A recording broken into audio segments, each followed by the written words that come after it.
Salut à tous, bienvenue dans cette nouvelle vidéo.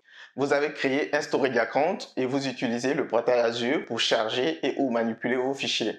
Alors ça fonctionne très bien, hein. Parmi les grands fournisseurs de cloud public, Microsoft Azure est celui qui propose le portail le plus convivial et le plus abouti à mon avis.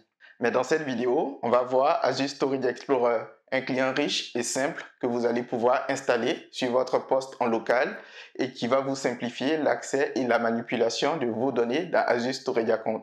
Azure Storage Explorer, qu'est-ce que c'est?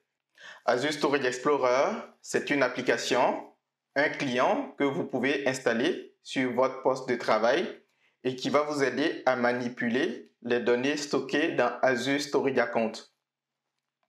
Il est disponible pour Windows, macOS ou Linux. Je vous mettrai le lien pour le télécharger dans la description de la vidéo. Disons que je suis maintenant sur le portail Azure. J'ai déjà un Storage Account et on va essayer de s'y connecter depuis Azure Storage Explorer. Alors quand on arrive pour la première fois dans Azure Storage Explorer, l'interface ressemble à ça. Maintenant, on va essayer de se connecter à notre Storage Account.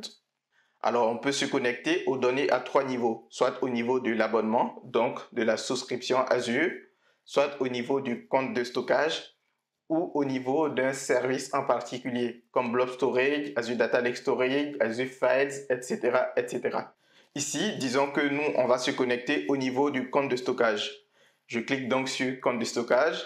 Ensuite, il faut que je donne les paramètres de connexion. Je peux utiliser soit une chaîne de connexion, soit l'URL de la signature d'accès partagé ou le SAS, ou le nom et la clé du storage account. Si tous ces éléments ne vous disent rien, je vous renvoie à ma vidéo sur Azure Blob Storage. Ici, on va utiliser la première option, c'est-à-dire la chaîne de connexion avec la clé d'accès. Ici, je mets le nom d'affichage, c'est-à-dire le nom qui va être affiché dans Azure Storage Explorer. Vous pouvez mettre la valeur que vous voulez. Ici, je vais mettre YouTube Account.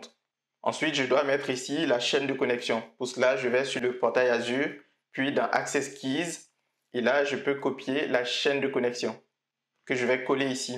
Maintenant, je peux accéder à mon Storage Account. J'ai bien accès ici à Blob Storage, FileShare, QStorage et Table Storage. Dans Blob Storage, vous voyez, j'ai ici un conteneur par défaut, le conteneur log. Maintenant, je vais créer un nouveau conteneur.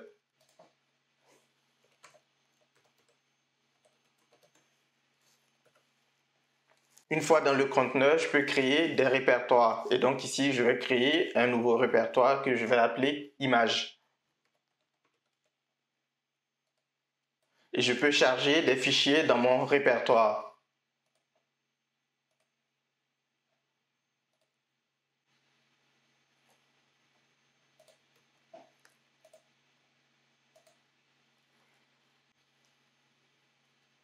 Si je retourne sur le portail Azure, je vais bien sûr retrouver les images que je viens de charger. Si je reviens dans Azure Storage Explorer, ici dans la barre d'outils, j'ai plusieurs fonctionnalités.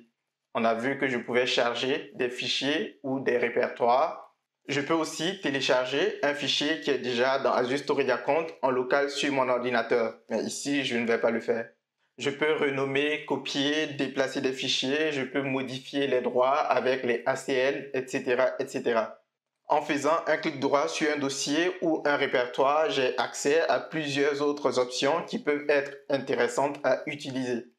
Vous pouvez aussi, bien sûr, utiliser Azure Storage Explorer pour charger et organiser des fichiers dans les autres sous-services d'Azure Storage Account.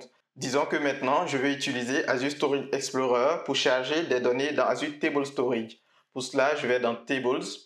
Et ici, j'ai des tables qui existent déjà. Je vais en créer une autre.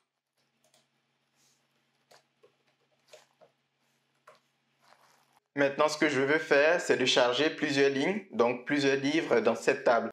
J'ai déjà préparé un fichier CSV contenant les livres les plus vendus sur Amazon entre 2009 et 2019. Je vais maintenant importer ce fichier dans Azure Table Storage.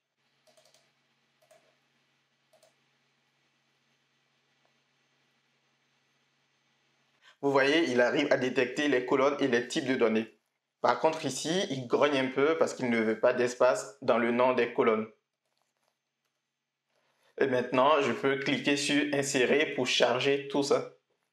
Les données sont maintenant chargées et si vous regardez bien, j'ai pu importer jusqu'à 550 lignes. Je n'aurais tout simplement pas pu le faire depuis le portail Azure. Et comme tout à l'heure, j'ai ici dans la barre d'outils plusieurs options. Je peux par exemple requêter les données. Disons que je vais chercher les livres dont l'auteur est Thomas Piketty.